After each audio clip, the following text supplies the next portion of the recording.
Good afternoon, everyone. Welcome to Heather Hills Baptist Church. We're delighted that you're here for this special concert, Songs of the Celts, or Celts. My name is Brian McCrory, and I'm privileged to serve as the senior pastor here at Heather Hills. Heather Hills has been on the east side of Indianapolis for many years. Our heart is very simple. We want to help people know Christ, grow in faith, and serve our community. So throughout the year, our church hosts weekly worship services, Bible studies, community events like this one, and ministries that care for people in practical ways. You can find out more at heatherhills.org. So it's a real joy for us to open our doors this afternoon and enjoy great music together. We're especially grateful to welcome back the Indianapolis Brass Choir and their director, Darren Sorley. The ensemble brings together outstanding brass musicians from across central Indiana, and we're honored to host them today. So thank you for being here. And please join me now in welcoming Darren Sorley and the Indianapolis Brass Choir.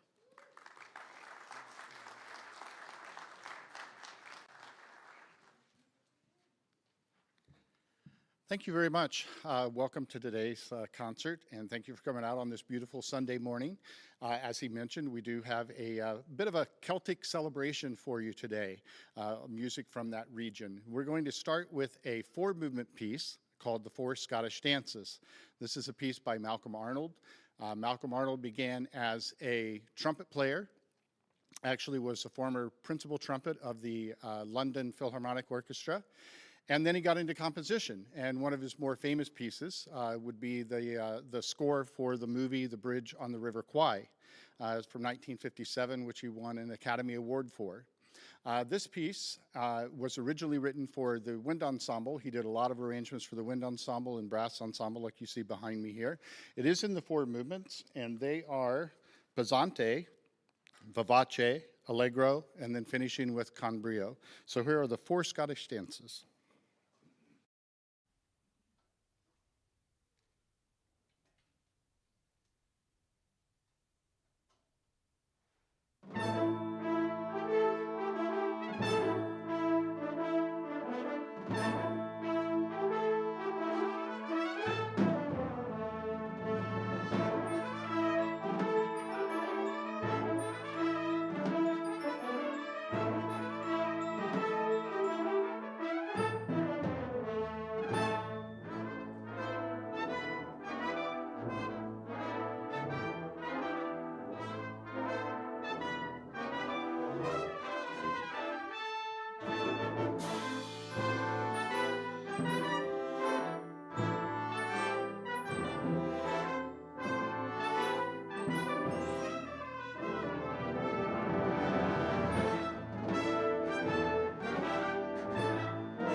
So today we're going to be pulling a little bit of double duty, starting with coming from our tuba section, Bill Schmidt, who is our assistant conductor, and he's going to conduct the next piece. And I'll let him tell you a little bit about it.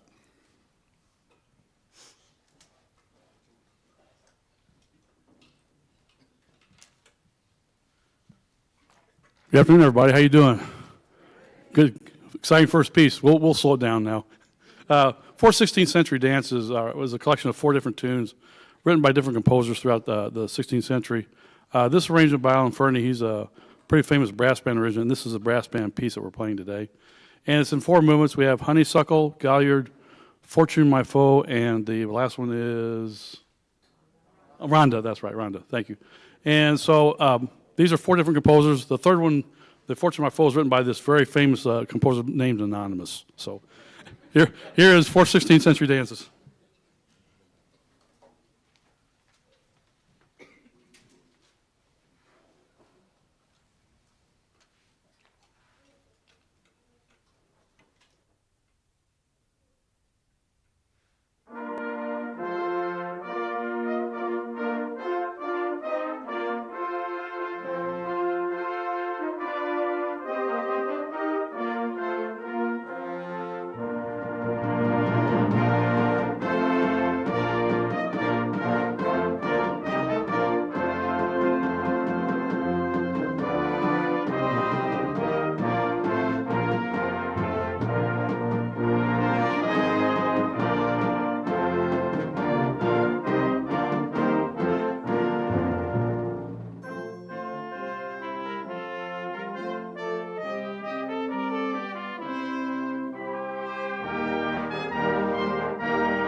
So we were here last year. How many of you, though, is this the first time that you've actually seen the Indianapolis Brass Choir?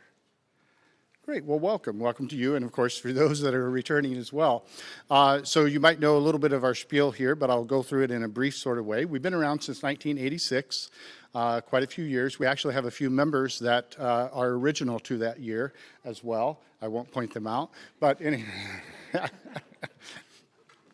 But we are an all-volunteer group, and so we rehearse on Thursdays at the University of Indianapolis, and we do usually about 3, maybe 4, sometimes rehearsals, and then we put on a completely new program. If you have the digital program that you have access to on there, or you can go to our website, indybrasschoir.com, and see some of our upcoming concerts that we have. I believe our next one is April the 26th at St. Luke's up on the north side of Indianapolis. And it'll be a completely different program for that as well. But we come from different backgrounds and everything, and these are just people that get together because they love music. And a lot of them maybe did it in college or played with their college band or high school groups and everything, and then we get together.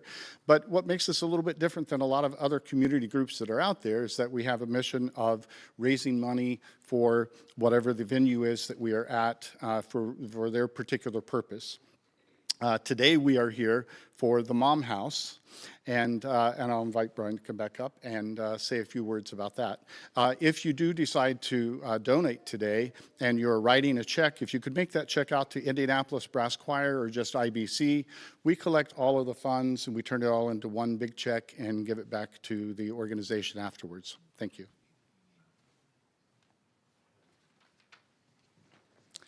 Thank you, Darren, and good afternoon, everybody, again. Before the second part of the concert begins, we'd like to briefly tell you about the ministry that tonight's love offering will support. The offering this afternoon is designated for the Mom House, which stands for Maternity Outreach Ministry. The Mom House is a community ministry of Heather Hills Baptist Church, right here on the east side of Indianapolis. Its purpose is simple but incredibly meaningful. We try to help families who are raising young children and maybe struggling to meet some of the practical needs that come with, with that season of life. The Mom House serves families from pregnancy through the toddler years by providing essential items free of charge. Through generous donations, the ministry is able to distribute things like diapers, wipes, baby clothing, children's clothing up through size 6, toys, books, and other basic supplies that families need as they care for their children. For many parents in our community, especially single parents, foster families, or families going through financial difficulty, these simple items make a real difference. Mom House exists not only to meet practical needs, but also, of course, to show the love and care of Christ to families in our community. If you would like to support the ministry this afternoon, there's a collection box out in the foyer where you can place cash or a check, as was mentioned. And if you do make that check, make it payable to the Indianapolis Brass Choir. So thank you very much in advance for helping us support families and children here in our community. My wife and I just had the privilege of working there yesterday and enjoyed interacting with some folks from the community we'd never met before that we could bless with the donations from people right here on the east side and people like you. So thanks for helping us to support families and children here in our community, and thanks for being here again to enjoy the music of the Indianapolis Brass Choir.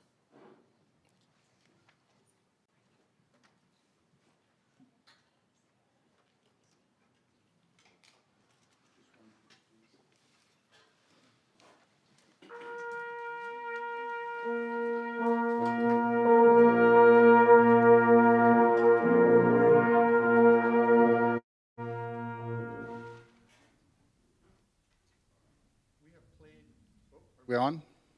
Yes, sorry. We have played a lot of arrangements and original compositions by our next composer, Philip Spark, because he's quite frankly written a lot of them, and is one of the foremost composers of music for brass and specifically British brass band styles. This is a piece, though, that we haven't done for quite some time. And what makes it unique is that it was the first one that he actually did for that ensemble in 1974 while he was a student at the Royal College of Music. And it was in response to an ad that was placed by a local publisher to do a piece. He wrote the piece. It won or was accepted and has been played in many competitions and everything ever since. So here is Concert Prelude by Philip Spark.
Please welcome Bill back to the stage. I'm heading to the percussion section now.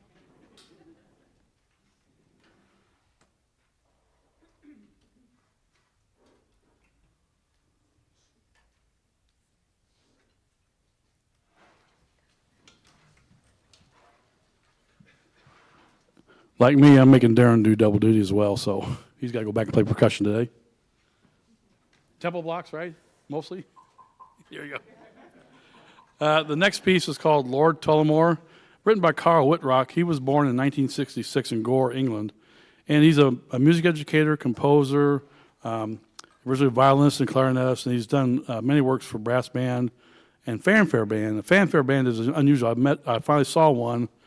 It's like 2013. I was in the Netherlands, and that's where it's mostly, predominantly the fanfare bands are. They're basically all brass with a saxophone section. Now explain that one to me, will you? That makes no sense, but that's what they do. But anyway, so this piece, Lord Tullamore, is kind of about an area in Ireland. There's a little town called Tullamore. They're famous for their flowers and also very famous for a nice tasting whiskey. So I want to go there. So here's Lord Tullamore by Carl Whitrock.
So before we move on to our last tune, I want to thank all of you for coming out today, but also for the church and everybody involved in hosting us today. Thank you so much.